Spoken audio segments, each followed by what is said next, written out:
All right, let's dive into one of the Bible's most fascinating and, frankly, bizarre contradictions.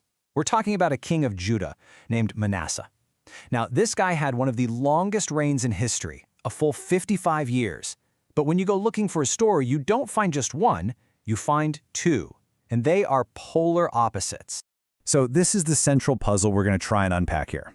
How can the exact same historical figure be painted as the man whose sins were so unforgivable they literally doomed his entire nation, and also as the ultimate poster child for repentance and God's mercy? It just doesn't seem possible, right? But both of these stories are right there in the text. So here's the breakdown. In one corner, you've got the Book of Kings. It presents this irredeemable villain whose actions sealed the nation's fate. In the other corner, you have the Book of Chronicles, written centuries later. It gives us a repentant sinner who gets punished, humbled, and then completely restored.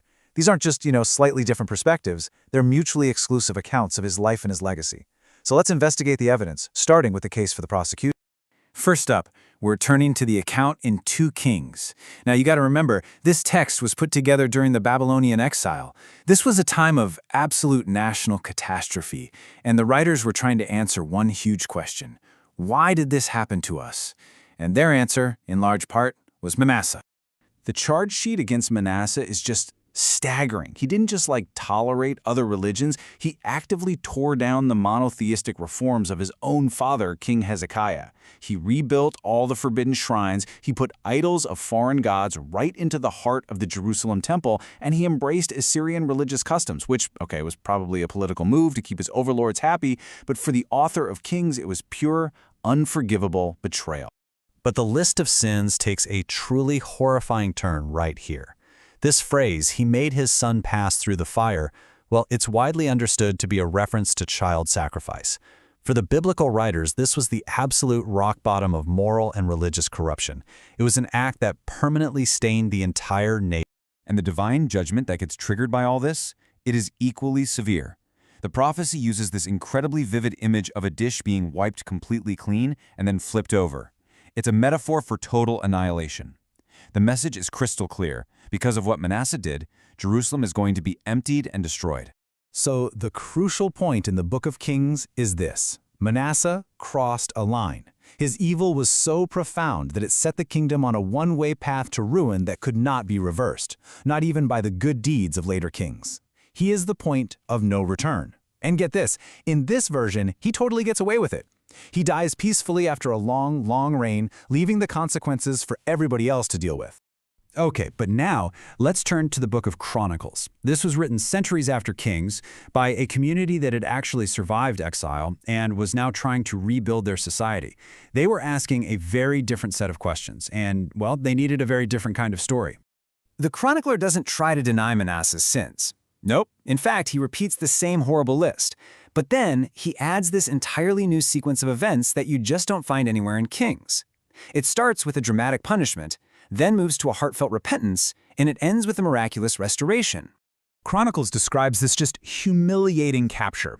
The Assyrians, who were basically acting as God's instrument of judgment here, they drag Manasseh away in chains, with hooks, and these were likely hooks through his lips or nose, which was a common Assyrian practice for showing off their captives.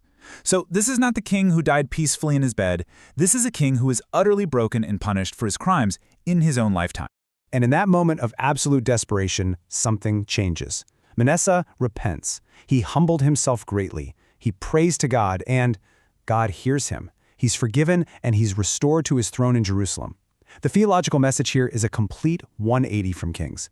No one, not even the worst sinner you can possibly imagine, is beyond the reach of divine mercy.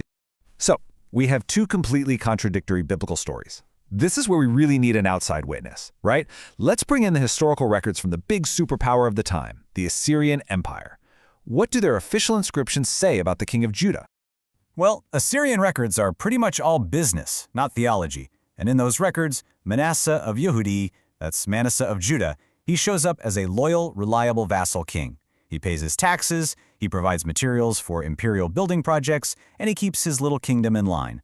There is absolutely zero mention of a rebellion, a dramatic capture with hooks, or any kind of miraculous restoration. This outside evidence suggests a third version of the story. Manasseh was probably just a politically savvy survivor. That 55-year reign, It probably happened because he knew better than to rebel.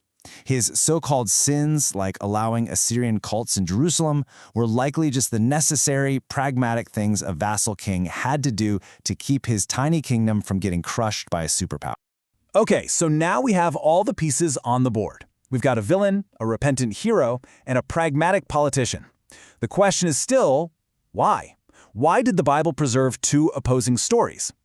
The answer isn't about figuring out which one is true. It's about understanding why each story needed to be told in the first place. It all comes down to when and why each book was written. The Book of Kings was put together during the trauma of the Babylonian exile. The community's burning question was, why did God let this happen to us? They needed an explanation for their total collapse. But Chronicles was written centuries later, after they'd returned from exile. Their question was totally different. We know we failed, but is restoration still possible for us? For that community in exile, Manasseh became the theological reason for their suffering. His irredeemable evil provided a reason for what felt like a senseless catastrophe. His unpunished life justified the delayed but devastating judgment that finally fell on their generation. They needed a villain big enough to explain the disaster they were living through.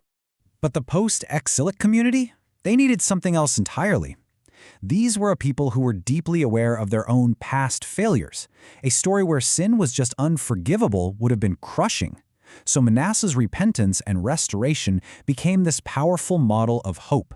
It basically argued that if even the worst king in history could be forgiven, then maybe, just maybe, so could they. So what's our final verdict in this deep dive into the Manasseh paradox? I think it forces us to rethink what the word history even means when we're talking about a text like the Bible. The key idea is this. What we're seeing isn't just historical reporting, it's what scholars call theology in narrative form. It's a fancy way of saying it's the art of using stories about the past to make powerful arguments about God, about failure, and about hope in the present moment of the community that's telling the story. The fact that these two contradictory accounts exist right next to each other isn't a bug, it's a feature. It reveals something incredibly profound. That faith isn't static, it's a conversation. The Bible actually preserves the arguments and the struggles of these ancient communities as they tried to make sense of their world and their God through the lens of their own history. And that leaves us with one final question to think about. Because this isn't just some ancient practice. Think about it. How do we use stories from our own national or personal histories? Do we shape them to create villains that explain our struggles, or heroes that give us hope? The Manasseh paradox shows us that the stories we tell about the past are always, in some way, really about who we are right now.